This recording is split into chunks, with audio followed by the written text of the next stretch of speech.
Well, I want to go back to the beginning, man. We'll take a little, like, journey in the life of Victor Ortiz. Absolutely, man. First thing I want to know is, how did Latinos end up in Kansas? Because I didn't know that we made it all to the heartland. Seriously, is there like a big community out there? You know what, where I grew up, the population of Hispanics was probably, I want to say maybe 30-ish%. I went back maybe for the first time about 8 years ago. Yeah. It's about 85% Hispanic. What?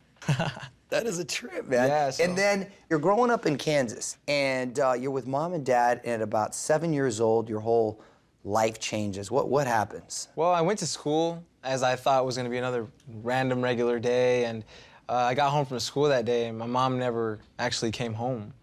I guess it was like a little silent goodbye without the goodbye. Mm-hmm. So I just remember my sister came into the room crying, and then my brother came in crying too. And I'm looking at them like, dude, she's at work, guys.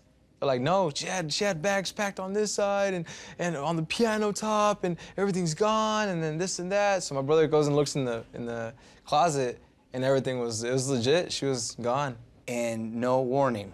No warning, no heads up, but you know, it didn't really hurt me at the time. I just looked at it and I was kind of dumbfounded and confused at the same time, but I was like, wow, dude, this lady really left. And you're processing that as a 7-year-old, man. Yeah, which and then I can't even imagine. from 7 to 12, though, my dad changed quite a bit.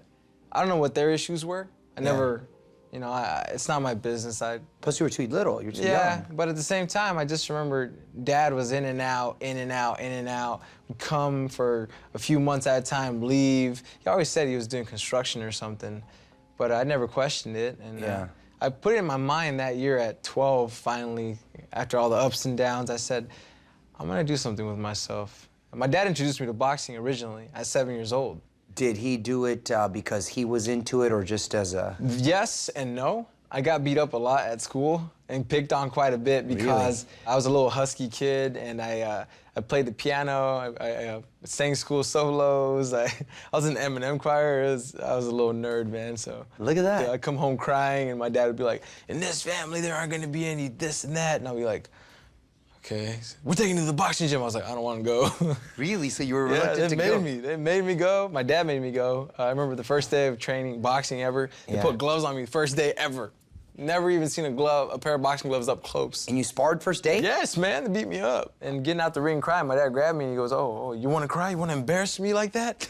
Oh, man. Okay, so mom bailed out, and dad eventually took off too, right? Yeah. And was this from 7 to 12, he was in and out. He was in and out. And then 12, he just disappeared. Without any warning either? Yeah.